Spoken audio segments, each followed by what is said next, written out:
And I'm going to talk about a bit of kit that I've been using for about 25 plus years. It's the Scotty Downrigger, but not only am I going to talk about downriggers, I'm going to talk about fishing techniques that I use to catch fish. And the Scotty Downrigger is one of those things that I use very, very successfully. What's a downrigger? A downrigger is a simple system that takes your bait and you can take it to a set depth to where you think the fish are. And when you put your bait where the fish are, right, that's when you get bites. And to give you an example of how effective downriggers are compared to some of the other techniques, many anglers will put weights on their live baits or what have you and troll them around when they're live baiting. And you can't get that set depth control because your live bait will swim up and down and the weights are not heavy enough to control them properly. So I've been at places like the Hen and Chicks, I've been Whitehall Bay, all these places, and I'm pulling fish out left, right and centre underneath people. Once I get it dialed in, the depth, the bait schools on my sounder, I clean up. So it's a super effective way of catching fish. You see my boat out there? That's an 1850 Stabicraft. It's a state-of-the-art boat. It has got just about everything you can imagine on it. It's got radar, what we call the fish finder, the MFD, can not only give me indications with this little attachment, which is the latest thing from Scotty, which tells me exactly how deep my downrigger ball is, exactly what the water temperature is at the depth I'm fishing, and the speed I'm trolling at. That attaches to your downrigger, and that is transmitted to my fish finder. Also, the electric motor can be controlled from my fish finder. Sonar and GPS obviously plays a huge part in what I do, because first you've got to find the fish and then you've got to be able to go back over them again and again and again. That's my little boat, got a little 1450 that also has an electric Scotty on it. So downriggers, there's basically two types. There's manual and there's electric. Now for my money, if you're saltwater fishing off any decent sized boat, the only way to go is electric. And why do you want electric? Because when you're trolling along and your rod goes off like that and there's 20, 30 kilos of kingfish buggering off in the other direction, and maybe you're the only person on the boat or your crew don't know anything, last thing you want to be doing is winding a weight up from the bottom. With an electric downrigger, all you do, flick a switch like that, it comes up to the surface, you have a couple of beads like this on here, and there's a gate there, and it stops, leaving the lead ball just at the waterline. No fuss fishing. And also you don't have that problem that if this was still in the water, and anyone that's caught a kingfish or a big game fish knows, they're going to swim around anything that's hanging in the water. If you've got a little kayak or something like that, obviously probably not appropriate. A little one would probably be more appropriate, but you're all hands-on fishing then, so you could use a manual. Scotty not only make downriggers, but as you can see from this lovely display here, they make a huge range of boating accessories, especially rod holders and things for holding your phone, your tablet, little bait boards. Brilliant for kayaks, small boats, tinnies. Now, one of the reasons I love the Scotty rod holders is because a lot of the modern rods have what we call exposed blank construction, right? The blank goes right through. For very good reason, keep things light, right? But when you have that kind of rod mounted into a traditional rod holder, it puts point loading on that, and I've broken several rods. A fish, you leave a rod in the holder, you hook a fish, because rod is the best fisherman in the boat, and snaps off. With the Scotty design rod holders, you will not have that problem. The other thing, all the plastic you see here is not plastic. It's nylon reinforced material, okay? And it is treated to be super UV resistant. So my boats live out in the sunshine. I've never had any UV damage on any of my products. So it's a really good, you leave them out there, you put a piece of plastic out there, usually in about a week, it just crumbles. So they're super, super durable. As far as maintenance, there's very little to do to them. You plug them in, they go. The cables last pretty good. If you run over a reef or something, you will snap off a ball, and it has happened to me, but it's very easy to replace them, okay? And as far as maintenance, you wipe it down, you give it a wash, spray a bit of CRC on it, it'll last you far too long. So as you can see there, the water temp 15.9. The surface temperature was like 18. So it's a big difference. And water temperature makes a big difference with how fish react. So I don't know if you know, snapper really go into full-on mode at about 18 degrees water temperature, right? Tuna and marlin, 18 to 22 is their sort of what they really like, right? So if you can put your lures or baits in those areas, it makes your fishing a lot more successful. And freshwater fishing trout, it's absolutely critical that you're in what they call the thermocline, and that's where the trout live.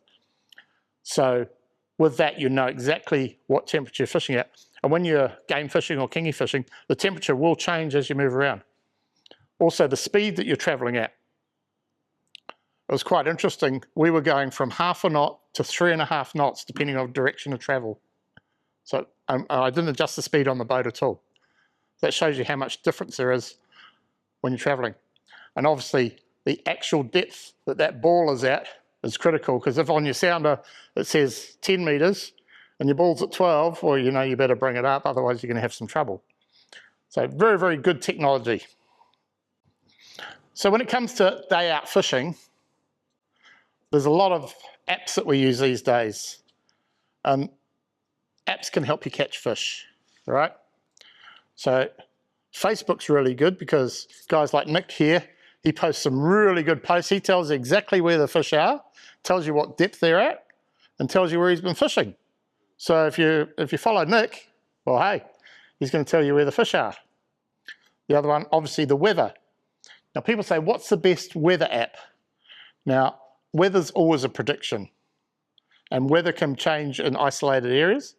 But I use Met Service because it gives me a fairly good indication of what to expect, and I use the boating forecast on Met Service. If you're going way offshore, I'd use the offshore one, but boating rather than recreational gives you the best idea of what the sea conditions are going to be like, right? Because generally when you go out, you want to go out in nice conditions. There are times when you want to look for the wind blowing in a certain direction or something like that. Also, you can get apps with GPS, right? So you know how to get to a spot and you can mark a spot when you're there. The other one there, I was talking to someone about batteries. So I've got a little Bluetooth device connected to my batteries. And so I don't have to pull them out. I can just look on my phone. It tells me that they're fully charged up. And then on my phone and on my fish finder, I have my full engine management system. So I know if there's any faults with my motors, if there's any power problems, how much fuel I'm using, how far I can go, what I'm using per kilometre or per nautical mile. So what species can you catch on a downrigger? And the answer is you can basically catch anything you can catch on a rod and reel. But predominantly, the most common species that we catch, obviously targeting kingfish, right? They're really susceptible because kingfish, although they come up to the surface occasionally, they spend a lot of their time down deep. So they're a prime target for the downrigger. The other one that might surprise you that we catch a lot of on the downrigger is snapper. So when you're fishing for kingfish, you quite often will pick up a really good snapper. And by good, I mean 6 to 10 kilos on the downrigger. And they will happily eat a big live bait. Kahawai, really good again, especially if you're looking for kahawai for bait. If you find a school of kahawai and they're not always up on the surface, they're down a little bit, you drop a little simple spoon, little chrome lure, down a few meters or even 5 meters on the downrigger, you'll pick up more strikes. Because when you see them on the surface, if you don't have them on the surface straight away, they drop down, but they're still feeding. So you can pick them up on the downrigger. And that's what I do on the Manukau Harbour a lot. I pick up kahawai on the downrigger and go and use them as live baits afterwards. And also you've got all the big game fish. So marlin, tuna, mahi-mahi are all easily targetable on downrigger and they really respond well. So with marlin, we generally live bait or use dead baits on the downrigger. And with marlin and tuna, again, like kingfish, marlin spend a lot of their time between 40 and 60 meters of water coming up to the surface occasionally to feed. Tuna especially, yellowfin, bluefin, all of those tuna, they spend a lot of their time in that 40 to 60 metre zone. And you'll pick them up on your sounder, but you troll over the top of them with traditional lures. So the downrigger comes into its own there. Phase one of any successful downrigger trip for kingies, or for most fish anyway, is the ability to catch live bait. Right, and there are lots of different things that are really good live bait. So around here, piper, sensational. Jack mackerel, blue kohuru, slimy mackerel, and kahawai are all, they're the live baits. If you're going for marlin and some of the bigger fish, the skipjack tuna is also very, very good, and you can still downrig those. But how do you catch these fish consistently? So if you want to catch cowies, normally you have to be up early or up late to be in the zone where they are. But they respond really well to burley. So one of the things you got to do is when you're going out, you've got to get a burley. But here's tip number one. Don't get things like salmon burley or heavy oil burleys, because the burley tends to float, especially salmon burley. And all that does is it doesn't sink down, it floats on the surface, and all it does is attracts mutton ducks, right? So use a burley that's heavy, that's going to sink down, and drop it down, have it on a rope. So what I do when I'm looking for cowies is I'll go to the islands, I'll see on the sounder, oh, there's some bait, right? Drop my anchor down, put my burley in a wobbly pot, and I'll drop it to the bottom, and I'll leave it there for a minute, and I'll slowly bring it up higher and higher and higher. And if you do it right, you'll get the cowies come right to the surface. They're not always easy to catch. So there's a couple of different ways to catch them. One of the go-tos is a tiny little jig. Now it's got to be like 4 round here in the islands, close to the islands, and I'll give you, this is how variable fishing can be. This will catch your cowies when they're up, right?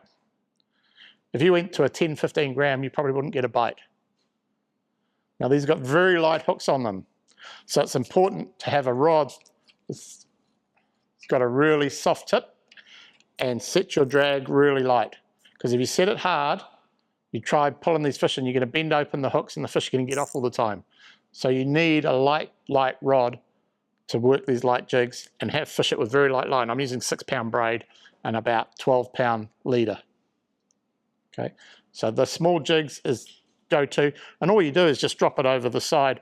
You can probably see the cowie swimming around. You just jig it like that and they come and grab it. But then you've got to play it.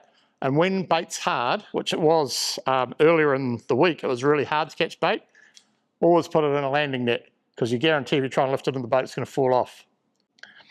So the other way you can catch bait is if you go wide of the islands, this is usually during the day, or even when you're traveling just offshore a little bit, even off the beach here, you'll see a big red ball on your sounder. Generally that's bait, and it can be a mixture of a lot of different fish. It can be pilchards, it can be anchovies, it can be slimy mackerel, it can be jack mackerel, it can be kohuru. And when you see those, the easiest way to get them is to drop a set of sabikis into them. But normally the sinker that comes on a sabiki is way too light. So you need to put like a 2, 3, 4 ounce sinker. And because quite often the schools are in 20, 30, 40 meters of water, you need to bomb them really quickly, get into them, and you will catch lots of bait very quickly. And also this bait supplements snapper fishing and all the other fishing as well.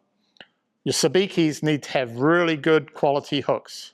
So don't buy cheap sabikis, because all they're going to do is break off with a nylon or break, or the hooks will bend out. So good quality sabikis. For a day's fishing, I want like 10 live baits. That'll do me, because my thoughts are, if I lose 10 live baits, right, I've either had a great day's fishing or I'm rubbish and should go home. There's the live bait tank. That's something else I should mention to you. Waste of time catching good live bait if you haven't got a good live bait tank. Okay, you need to be pumping volumes of water through it. It needs to keep them fresh and alive. My live bait tank will keep 20 baits alive easily, but I keep 10 in it, right? And it's a really high volume pump, and it's circulating fresh seawater at all times. You go and put them in a bucket or a fish bin and try and keep them alive, you're going to be bucketing water in all day, and you'll be buying a live bait tank before you know it. You can get retrofit ones that have good pumps on them, but keeping your bait alive is absolutely essential and fresh. So you've caught your bait. You're going to put your bait out. What's the ideal downrigger fishing outfit? Well, because we catch a variety of species, there's no one perfect downrigger outfit, but I'll show you a couple of options, right? So what I've got here is what you consider a fairly light tip rod. It's got plenty of power on the butt. Or what I've also got is a really good quality lever drag reel that's spooled with 50-pound braid, okay? The reason we like light tip rods is because when you're downrigger fishing, you set it so your rod's got a good bend in it, right, with the weight pulling on it. And what happens is you'll see your fish get upset and the fish eating your live bait will pull it out of the clip and your rod will straighten up instantly, and then the blowback from the line, the fish swallows your bait and it'll take off. So that gives you that striking instance. So a rod that's got a bit of tip action that can fish, again, 30 to 50 pound for your average kingy fishing. If you're going for the big guys, 50 to 80 pound, get serious. If you're doing kingies, game fish, yeah, definitely 50 to 80 pound, okay? But this one, I'd use this for everything, for kingies, for snapper, because it's got that nice tip action, right? But when you load up on this rod, if you grab that swivel for me, hold on tight. Don't wrap it. So I can swing on that, right? I'd land a marlin on that. So you need a rod that's got a lot of backbone. Hope it didn't hurt. Quality reel, lever drag. You put your bait out, right? The first question you ask is how far behind the boat? Right, so you run your line off your tip. We'll talk about traces in a second. And normally I run about 10 to 20 metres behind the boat with the live bait, and then I connect it to the clip and drop it down. That way the live bait can actually swim up and down because it's got that area to move, but that works well because it attracts fish. But I've had them where I've just put it on a 10-foot trace and connected to the clip and still got heaps of bites. Soft baits with big waggle tails, if you can't catch live baits, are actually a really good substitute because they just swim along behind the boat. And again, you want a fairly bendy rod to do that. But you'll catch snapper, carwai, kingfish, trolling a lure. But you want a lure that's not going to spin. You want one that's going to track straight. I pay a lot of attention to my leaders. And I normally have quite a few made up. And why do I have a few made up? Well, firstly, the size of the bait and the style of fishing I'm doing. So this is what I use most commonly, which is, that's an 8-bar straight recurve hook. By straight, I mean it's got no offset, right? And that's on 120-pound leader. It's about 10 foot or 2 arm spans for me. Yep. It's crimped with an alloy crimp, and I'll show you how I do that. And at the top end, it has a 20-kilo swivel and some armour spring. If I was going to an area where there's tuna, I'd probably go for this hook here, which is a GZ 9-bar. The reason being, tuna can be very leader shy. So I've got that on 100-pound with a smaller hook, so it's less visible. But that hook there, you'll catch 200-kilo marlin on it. It will not bend, okay, because it's very strong, it's very thick gauge. Okay, if I was just going for marlin and I was using a skippy or a really big Kiwi, I'd probably go for a hook like that and probably put it on 200, 300-pound trace. In the middle ground, something like that, right? That's an offset circle hook. It's actually what they call a harp hooker hook, but it works really good on the downrigger. So to make a leader, we're using alloy crimps, not the brass crimps. And I see a very good collection of alloy crimps here. So it's important that your crimp is the right size for your leader, right? And that tells you what breaking strains it's suited for. And what you do is when you're making one, you run it through, and let's just pretend this is the right size hook. It's not actually for this side leader. Put it through, come through this side. And I'll give you a few little tips that makes your leaders go really well. And then we'll just put a little touch of flame on it. That creates a little stopper, so it won't go past where you want it to go, so you're not wasting any leader material. And then you just get it so you got a little loop. You don't want a big loop because your hook can go through the hook loop, so you just want it just enough so it gives it a bit of freedom of movement. All right? And then these are crimping pliers for alloy crimps. So they're swages, they're round, and they sort of go around the alloy, around the mono, rather than crushing it.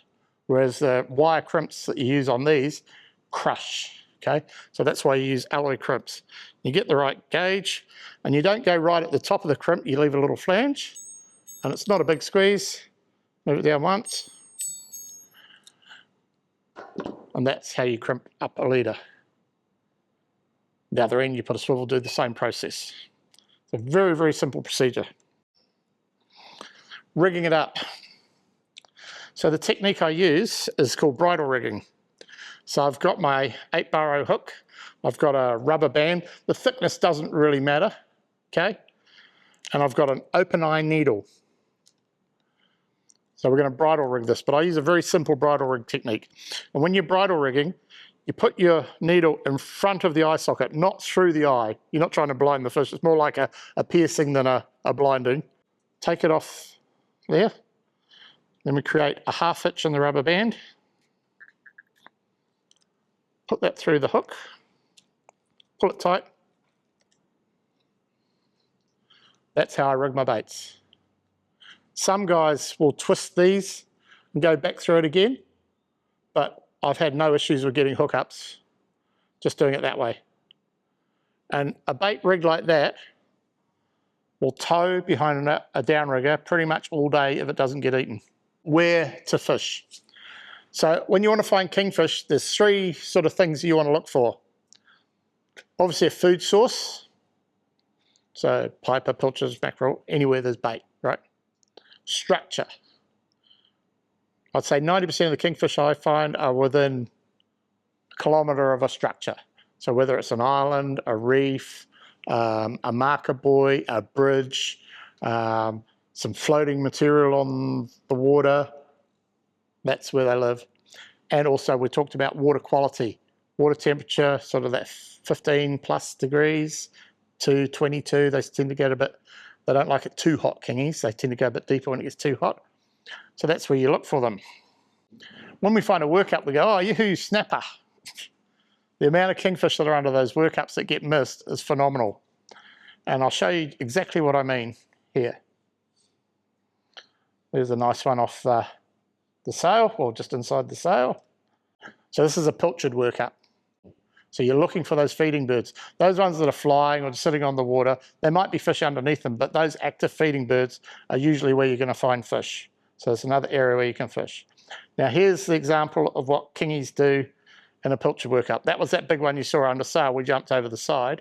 So this is pilchards, right? Watch what happens. So you got a fish under there on a downrigger. This guy comes up, he's going to take the missing link. So there's 2 kingies there. No one would have seen those if you didn't have a bait down there. That's just on a workup. You can see my downrigger weight there, that line. That's in about 15 metres. The big red mass, bait school, those bigger squiggles lower down are bigger fish. So that day when I shot that screenshot, we got 15 kingies that day on that corner. So every time we went past, went through a bait school, the rod would go off. And they're fish, they weren't huge fish, they're sort of 15 to 18 kilos. Nice fish though. But if I didn't have my sounder, I wouldn't have known. The other thing is, see how I've got my sounder set split screen. So I've got my GPS with my track. And that's really handy when you're downrigging, because what you do, if you get a good track where you get a strike, you can mark that, or you can just go back along that track line and keep running the same track line. And I end up with pages of spaghetti on my GPS, but it is so critical for finding those fish. So just putting everything there. You've got the bait in the right spot, you've got the right bait, got the right size hook, got the right rod, you know where the fish are, you know there's bait there. You will actually, when there's good kingy fishing, when they're really actively feeding, you will see them come up to the bait. you'll see that the bigger squiggles on the downrigger, on the fish finder. So how fast do you go? And as I already said, we were going from 1/2 knot to 3.5 knots the other day. But on my motor, I'm going as slow as I can go without taking it out of gear. So just idling along, which is normally about 500 RPM, and that will chug you along, depending on your boat. So my boat, the cabin there, it's like a bit of a sail. So you get the wind behind that and it pushes you along quite fast. Anything from 1 knot, if you're game fishing, anything from sort of 5 to 7 knots. You can troll a lot slower with live baits because the fish come in and eat them. But yeah, 1 to 7 knots would be your trolling speeds. So it's very economical fishing. So here's how the system works. This is actually a real life shot of, I put a camera on my downrigger and the camera weight is there. That's when I was running the trace really short. So it's pretty self-explanatory, but you run a release clip. So your line goes down to a release clip, which is attached to your downrigger weight. And you squeeze that on to your line as you're letting it down. You can adjust the tension. You pull that back, it increases the tension on it. If you're using really big weight baits, you can actually wrap a couple of rubber bands around here because you have plenty because you're using it for your bridle rigging, and it'll increase the tension again. If you're using massive baits like skippies, they might pull out of the clip too easily. So what you do then is you just actually rubber band your line to the downrigger, okay, and it'll break off when you get a big marlin strike. So this goes on to 20 metres line, drop it down with the weight, sitting behind the boat. Kingfish comes in, grabs your live bait, right, rod straightens up, and because you're trolling along, when you let your rod down, you get what is known as blowback. So you get that belly in your line. So majority of the time, you don't need to strike your fish. Because you've got the blowback, there's some slack line there. So the rod straightens up, and then it usually just screams off, gone, and you're hooked up. So you fish when you're downrigging with enough weight to set the hook and to stop your reel from overrunning, but not super tight.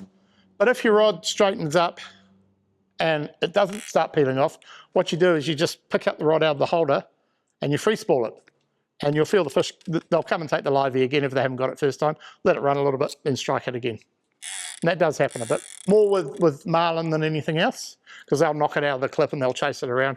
Kingies are usually pretty accurate. You saw that sort of strike we had first up, bang, you're off. Everything's gone hunky-dory. You got the hookup. Bevan knows this feeling. So when you pick that rod up, you've got a hell of a weight on there. So your drag setting 5 to 10 kilos pulling against you, and they're pulling offline. So how do you play a kingy when you're downrigging? Because you're instantly hooked up to it. So what we try and do is angle the boat away from the shallow water. So quite often you're fishing a drop-off or something like that, the reef's quite close or a point. So you don't want them going back there because they're going to bust you off. So point it out to the deeper water. You don't have to gun the boat and go hard. Just keep the rod tight and try and get them under control. And Kingfish have got this thing that if you don't go crazy and just try and pull them in 30 seconds, they'll actually lead with you. There'll be a lot of weight there, and they might do a couple of runs, but you can lead them out into deeper water. Once you get them into deeper water, then you can start putting the pressure on them. It's very important that you set the drag on your reel before you start fishing. Depending on the style of reel you got, the drag is set by adjusting on a lever drag. There's a little knob there, and a preset tension, right? That adjusts the amount of pull, right? Depending on the line, the breaking strain of the line, you want to run your drag, say you're using, that's 50-pound line on there, but I'd probably set the drag at maybe 10 to 15 pounds, right? 7 or 8 kilos. A third the breaking strain of your line used to be the rule of thumb, but with braid, because the braid's breaking strain is nowhere near what it says, you can afford to be a little bit more flexible. So if you're fishing in a zone like it's really rugged country and hard, tough fish, you can afford to fish more rugged drags, right? If you're fishing in an area where if you get them out 10 metres and they're over sand, you can be a bit more sedate with the way you set your drag. The best rule of thumb is to put a good working curve, bend in your rod, right? That tells you you're working your gear properly. Most guys, if you give them a 5 kilo drag, they think they've got a 25 kilo drag anyway, because that's a lot of pull. You imagine 5 kilos of weight at the end of your line and a fish pulling. It feels like a lot. So once you get the fish leading, if you're using a rod like this, has a big heavy alloy gimbal, it's no fun. Or you put it down your groin, it isn't fun, and they can actually be a bit sharp. So a gimbal belt is a really good idea. The other thing that's good about a gimbal belt is it spreads the load onto your legs, right? So a good quality gimbal belt, and it takes the pressure off the areas that you don't want to get damaged. Okay, you got your drag set, you can play it, so you can lean into that fish and play it better. It also keeps the rod and reel more balanced. So I see a lot of people when they first catch a good fish, and they're sort of like this and really unbalanced. And you want to be balanced. So you're cupping it with your left hand, right hand on the rod. Once you set your drag, you shouldn't touch it, okay? And then you play the fish. Got it in the gimbal, life's good. Most fish are lost at the beginning or at the end. In the middle, it's usually pretty cool. So landing a big fish. And it's understandable that a lot of people haven't had experience with big fish, right? And a kingy over 15 kilos is a big chunk of fish. You get a kingy over 20 kilos, those things are strong. You get a big tuna beside the boat, they've got some power and they do some funny things. So usually when a fish comes beside the boat, most people's mindset is to get it back into the boat as quickly as possible. All right? The first thing you want to try and avoid is panic. Okay? It's a team effort when you're playing big fish. So no matter how many people are on the boat, and try and keep everything calm. Well, it's really exciting, but you know, keep it calm. Tell the angler what you want them to do. And their mind says, I want to have a look at this fish. But what you actually want to do is to step back. So if anyone's grabbing that leader that you've got there, that's what the leader's there for, as well as abrasion resistance, so you can grab it and pull the fish to the boat. So tell the angler to step back, keep the rod loaded, back off the drag a little, be prepared for the fish to do another run. Right? Because that's quite often what happens. And also, when the angler's playing the fish, keep him on the best quarter. So if you're drifting that way, right, you want him on this quarter playing the fish. That way, the fish is always elevating and going away from the boat. Because if he's drifting that way, it's going under the boat. So you always try and get him on to the best quarter for the way you're going. And having in the quarter, you can brace on the gunnels as well, okay? Last thing you want to do with a kingy, especially, is be static and have it straight up and down. That's the hardest way to play a fish. On an angle is the easiest way to play a fish. The other thing that not many people know about fish, they can't swim backwards. So if you've got a fish coming towards you, and you apply constant pressure, pump and wind, coming towards you, he won't get away, he won't run. As soon as you drop your rod and give him some slack line, turns his head and he can run again. So it's all part of playing a fish. When the fish gets beside the boat, like say, get the angler into the middle of the boat or back a bit so that someone can grab the trace. And you're grabbing, you know, 100, 300 pound trace. You don't need to wrap it in your hands and do all that. You can just guide it in beside the boat, right? What you want to try and avoid is lifting the fish out of the water, because that's when they panic and run, and if you've got trace going everywhere, things go wrong, lines break, no one's happy. So keep it down. Here I'm about to lip grip a fish, which you can do if you've got strong hands, and kingies have got like grinding pads on their mouth. You can actually lip grip them and lift them. You've got to be fairly strong to do that. There's better ways to do it depending on what you're going to do. And just to finish off, here's one of our hosts, Bevan. That's his first kingy, caught hen and chicks on Wednesday on the Scotty Downrigger. That's how it works. If you've got any questions, I'm here all night. Please come and talk to me. Happy to talk about any sort of fishing. Thank you very much.